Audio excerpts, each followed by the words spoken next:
Hey everyone, I'm Jason, and this is your commentary on Genesis chapter 39. Joseph had been taken down to Egypt.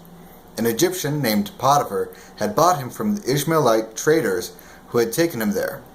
Potiphar was one of Pharaoh's officials. He was the captain of the palace guard. The Lord was with Joseph. He gave him great success. Joseph lived in Potiphar's house. Joseph's master saw that the Lord was with him. He saw that the Lord gave Joseph success in everything he did. So Potiphar was pleased with Joseph. He made him his attendant. He put Joseph in charge of his house. He told Joseph to take good care of everything he owned. From that time on, the Lord blessed Potiphar's family and servants because of Joseph. He blessed everything Potiphar had in his house and field. So Potiphar told Joseph to take good care of everything he owned. With Joseph in charge, he didn't have to worry about anything except the food he ate. Joseph was strong and handsome. After a while, his master's wife noticed Joseph. She said to him, "Make love to me." But he said no. "My master has put me in charge," he told her. "Now he doesn't have to worry about anything in the house. He trusts me to take care of everything he owns. No one in this house is in a higher position than I am. My master hasn't held anything back from me except you. You are his wife. So how could I do an evil thing like that? How could I sin against God?" She spoke to Joseph day after day, but he told her he wouldn't make love to her. He didn't even want to be with her. One day, Joseph went into the house to take care of his duties. None of the family servants was inside. Potiphar's wife grabbed hold of him by his coat. "Make love to me," she said. But he left his coat in her hand, and he ran out of the house. Now, this is an awesome saying that as he's being tempted, unlike what we just saw in the previous chapter with Judah, when Joseph is tempted, he wants to get away so badly that he's even willing to run out of the house without his coat on. So she saw that he left his coat in her hand, and he had run out of the house. So she called her servants. "Look," she said to them, "this Hebrew slave has brought here to make fun of us. He came in here to sleep with me, but I screamed for help.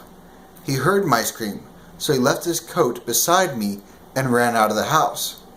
Now obviously this is lying. She wants to get him in trouble because now she's upset with him because Joseph wouldn't sleep with her. So she wants him to get in trouble now.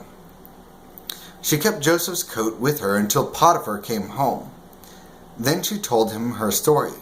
She said, "That Hebrew slave you brought us came to me to make sport of me. But I screamed for help, so he left his coat behind and ran out of the house." Potiphar's wife told him, "That's how your slave treated me." When Joseph's master heard her story, he became very angry.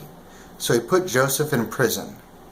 It was the place where the king's prisoners were kept. So, technically, Potiphar, he was the captain of the guard. He had the right to put Joseph to death, but he didn't. I think here, when he put him in prison, when it says that he became angry and then put Joseph in prison, I think Potiphar knew the character of his wife, and he knew the character of Joseph. He had to listen to his wife. He didn't want to cause any discourse there, but he knew that Joseph wasn't guilty. So the best thing he could do in this situation, especially since the wife was telling all the servants and everything else, he had to put him in prison, but at least he didn't kill him. Joseph was doing everything right, and Potiphar was being blessed by it. Sometimes we can try and do everything right, and we can try and please our bosses or whoever we're working for. We don't do anything wrong, and yet it seems like we're constantly being accused. I think at those points in time in our life, it's time for us to move on. We're supposed to go somewhere else, and if we stay where we are, we're just going to be content, and we can do a wonderful job there, but we would never intentionally move on our own. And so a situation like this arises where God uses it to move us somewhere that we would not have known to go otherwise. When Joseph goes to prison, it says here, while Joseph was there in the prison, the Lord was with him. He was kind to him. So the man who was running the prison was pleased with Joseph.